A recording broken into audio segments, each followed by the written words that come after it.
Hello friends, सी programming सीखने की इस सीरीज में आज हम देख रहे हैं नंबर के सारे डिजिट्स का सम कैसे फाइंड करें। तो सबसे पहले मुझे एक नंबर की जरूरत पड़ेगी, तो वो नंबर मैं यहाँ पे डिक्लेयर कर देता हूँ, लेट्स से इंटीजर n।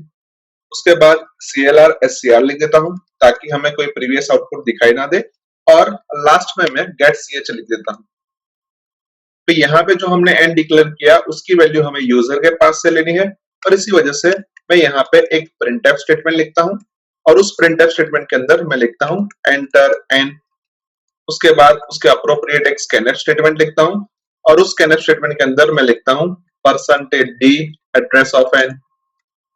अभी सपोज हम n की वैल्यू 296 एज्यूम करते हैं, और अगर हम इसके सारे डिजिट का सम कैलकुलेट करें तो सम हमको 2 + 9 + 6 यानी कि 17 मिलेगा। लेकिन अगर इसको हमें प्रोग्रामेटिकली फाइंड करना है तो हमें हर एक डिजिट को सेपरेट करना पड़ेगा, और सेपरेट करने के दो तरीके हैं। पहला तरीका है कि 296 में से हम 2 को अलग कर दें और उसके बाद हमारे पास 96 रिमेन रहे।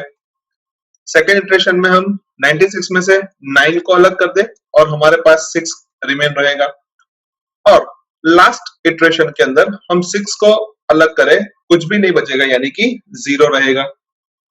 अभी सेकंड तरीके के बारे में सोचे तो 296 में से हम 6 को अलग कर देते हैं और उसके बाद हमारे पास 29 बचेगा।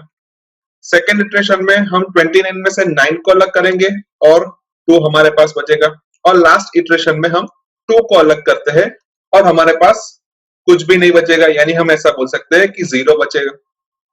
अभी हम फर्स्ट तरीके के बारे में सोचे तो 296 को अगर हम 100 से डिवाइड करें तो हमें 2 मिलेगा, और 296 को अगर हम 100 से मॉड्यूल करें तो हमें 96 मिलेगा। सेकेंड इटरेशन के अंदर हम 96 को 10 से डिवाइड करें तो हमें 9 मिलेगा, और 96 को 10 से मॉड्यूल करेंगे तो हमें 6 मिलेगा। और लास्ट इटरेशन के अंदर हम 6 को 1 से डिवाइड करें तो हमें 6 मिलेगा, और 6 को 1 से मॉड्यूल करें तो हमें रिमाइंडर 0 मिलेगा। अभी सेकंड केस के बारे में हम सोचे तो 296 को अगर हम 10 से मॉड्यूल करें तो हमें 6 मिलेगा, और 296 को अगर हम 10 से डिवाइड करें तो हमें 29 मिलेगा।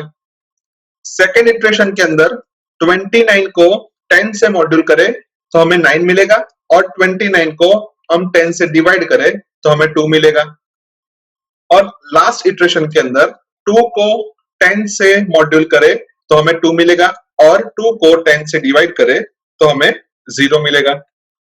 अभी फर्स्ट केस और सेकंड केस दोनों केस को हम कंपेयर करें तो फर्स्ट केस के अंदर हमें 100 से 10 से और 1 से divide as well as modulo करना पड़ता है, और सेकंड केस के अंदर हमें सिर्फ 10 से डिवाइड या मॉड्यूलो करना पड़ता है। यानी कि हम ऐसा बोल सकते हैं कि सेकंड केस हमारे लिए ज्यादा सुटेबल रहेगा, क्योंकि उसके अंदर हमें लॉजिक थोड़ा कम यूज करना होगा। तो इसी वजह से हम सेकंड अप्रोच के ऊपर मूव होते हैं। अभी यहाँ पे हम देखें तो 296 और कुछ नहीं लेकिन हमारा n है, तो हम ऐसा बोल सकते हैं कि हमने सबसे पहली बार n मॉड्यूल 10 परफॉर्म किया, और उसके बाद n डिवाइड 10 परफॉर्म किया। सेकेंड इटरेशन के बारे में अगर हमें n मॉड्यूल 10 लिखना हो तो हमारे पास n की वैल्यू 29 होनी चाहिए, यानी कि जो प्रीवियस इटरेशन था वहां पे हमें n की वैल्यू को चेंज करना पड़ेगा। और प्रीवियस इटरेशन को हम ध्यान से देखें तो वहां पे हमें n डिवाइडेड बाय 10 का आंसर 29 मिल रहा है, और अगर हम उसको फिर से n के अंदर स्टोर कर दे तो हमें सेकेंड इटरेशन के अंदर n की वैल्यू 29 ही मिलेगी, और उसके बाद उसके ऊपर हम n मॉड्यूल 10 परफॉर्म करें तो हमें आउटपुट के तौर पे 9 मिलेगा। अब उसके बाद फिर से यहाँ पे अगर हम n is equals to n divide by 10 लिखते हैं तो अब n की वैल्यू 2 हो जाएगी, और लास्ट केस के अंदर हम n मॉड्यूल 10 करते हैं तो हमें आउटपुट के तौर पे 2 मिलेगा, और n is equals to n divided by 10 लिखते हैं तो हमें आउटपुट के तौर पे n की वैल्यू 0 मिलेगी। यानी कि हम ऐसा बोल सकते हैं कि जब तक n की वैल्यू 0 ना हो तब तक हमें ये टास्क परफॉर्म करना है, और अगर हम यहाँ पे ध्यान से देखें तो हमने एक जैसा टास्क 3 बार परफॉर्म किया है, यानी कि हमने सेम टास्क को 3 बार रिपीट किया है। और रिपीटेशन वाले टास्क के लिए हमें लूप की जरूरत पड़ती है। तो यहाँ पे मैं एक व्हाइल लूप ले लेता हूं। अभी हमने देखा कि जब तक n की वैल्यू 0 ना हो तब तक हमें लूप को एग्जीक्यूट करना है। यानी कि हम ऐसा भी बोल सकते हैं कि n की वैल्यू जब तक 0 से ज्यादा हो तब तक हमें ये टास्क परफॉर्म करना है। उसके बाद हम देखें तो हमने n मॉड्यूल 10 परफॉर्म किया है और n मॉड्यूल 10 का जो भी आंसर है उसको स्टोर करवाने के लिए यहाँ पे हम एक और वेरिएबल ले लेते हैं। Let's say r is equals to n module 10 और उसके बाद जो हमारा ऑपरेशन है n is equals to n divided by 10। अभी जो हमें r की वैल्यू मिल रही है उसका हमें सम करना है। तो हम यहाँ पे लिखते हैं कि अभी हमारे पास सम के अंदर कुछ भी नहीं है, यानी कि हम ऐसा बोल सकते हैं कि सम के अंदर हमारे पास 0 है और उसके अंदर हम 6 ऐड करते हैं तो हमें आउटपुट के तौर पे 6 मिलेगा। सेकेंड टाइम हमारे सम की वैल्यू 6 होगी और उसके अंदर हमारी r की वैल्यू 9 ऐड करते हैं, यानी कि हमें आउटपुट के तौर पे 15 मिलेगा।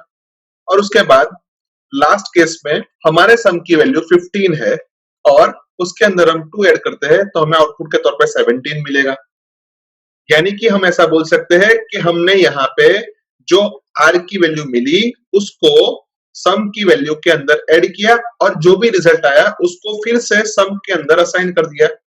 वही लॉजिक हमें यहाँ पे लूप के अंदर लिखना है। तो उसके लिए मैं लिखता हूं sum is equals to sum plus r और लूप के बाहर अगर हम सम की वैल्यू को प्रिंट करवाते हैं तो हमें आउटपुट के तौर पे 17 मिलना चाहिए। तो यहाँ पे मैं लिख देता हूं sum of digits is equals to percentage D और परसेंटेज डी की जो भी वैल्यू है वो सम से रिप्लेस हो जाएगी। अभी लूप के अंदर हमने दो वेरिएबल का यूज किया है, एक वेरिएबल हमारा r है और दूसरा वेरिएबल हमारा सम है। तो उसको मैं ऊपर डिक्लेयर कर देता हूं, let's say integer r as well as integer sum. और हम यहाँ पे ध्यान से देखें तो हमने सम प्लस r परफॉर्म किया है और यहाँ पे जो हमारे सम की जो प्रीवियस वैल्यू है वो हमने 0 एज्यूम की है। तो वही मैं ऊपर डिफॉल्ट वैल्यू के तौर पे डिक्लेयर कर देता हूं, लेट्स से सम इज इक्वल्स टू 0। यानी कि अब हमारे प्रोग्राम का पूरा लॉजिक बन चुका है। तो सबसे पहले प्रोग्राम को मैं सेव कर देता हूं, उसके बाद प्रोग्राम को कंपाइल करता हूं। कंपाइलेशन में कोई भी एरर नहीं है तो प्रोग्राम को रन करके देख लेता हूं। जहां पे मैं n की वैल्यू 296 इंसर्ट कर रहा हूं और हमें आउटपुट के तौर पे मिल रहा है sum of digits is equals to 17, जो कि परफेक्टली सही है क्योंकि 296 के लिए हमने मैन्युअल कैलकुलेशन किया है और हमें आउटपुट के तौर पे 17 मिल रहा है। अभी एक और बार प्रोग्राम को रन करते हैं जहां पे मैं n की वैल्यू 2511 इंसर्ट कर रहा हूं और हमें आउटपुट के तौर पे sum of digits is equals to 9 मिल रहा है, जो कि परफेक्टली सही है। लेकिन 2511 के लिए हमने मैन्युअल कैलकुलेशन नहीं किया है, लेकिन आप खुद मैन्युअल कैलकुलेशन करके सम ऑफ डिजिट्स को वेरीफाई कर सकते हैं।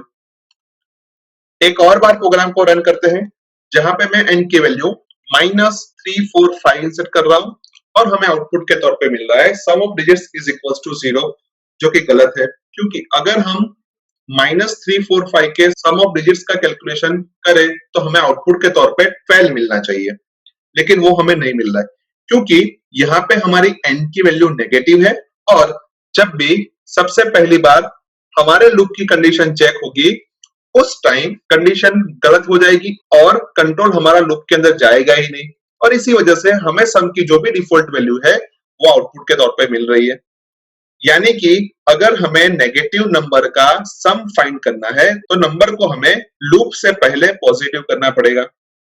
यानी कि लूप से पहले मैं एक बार चेक कर लेता हूं कि अगर हमारा जो भी नंबर है वो 0 से छोटा है तो हमें उसको पॉजिटिव में कन्वर्ट करना है। यानी कि हम ऐसा लिख सकते हैं कि n is equals to -n। यानी अभी जो हमने n की वैल्यू -345 एज्यूम की थी तो उस केस में -345 लेस देन 0 होगी और हम इफ स्टेटमेंट के अंदर जाएंगे जहां पे हमने लिखा है n is equals to -n, यानी कि यहाँ पे n की वैल्यू +345 हो जाएगी और उसके बाद हमारा जो व्हाइल लूप है वो पॉजिटिव नंबर के ऊपर ही काम करेगा, यानी कि नेगेटिव नंबर के लिए भी हमें सम ऑफ डिजिट्स आराम से मिल जाएगा। तो फिर से एक बार मैं प्रोग्राम को सेव कर देता हूं, उसके बाद प्रोग्राम को कंपाइल करता हूं और उसके बाद प्रोग्राम को रन करके देख लेते हैं। जहां पे मैं n की वैल्यू -345 इंसर्ट कर रहा हूं और मुझे आउटपुट के लॉग पे 12 मिल रहा है, जो कि परफेक्टली सही है। सो इस प्रोग्राम के थ्रू हम किसी भी पॉजिटिव या नेगेटिव नंबर के ऑल डिजिट्स का सम कर सकते हैं। आई होप कि आपको इस प्रोग्राम में अच्छी तरीके से समझ आ चुकी होगी।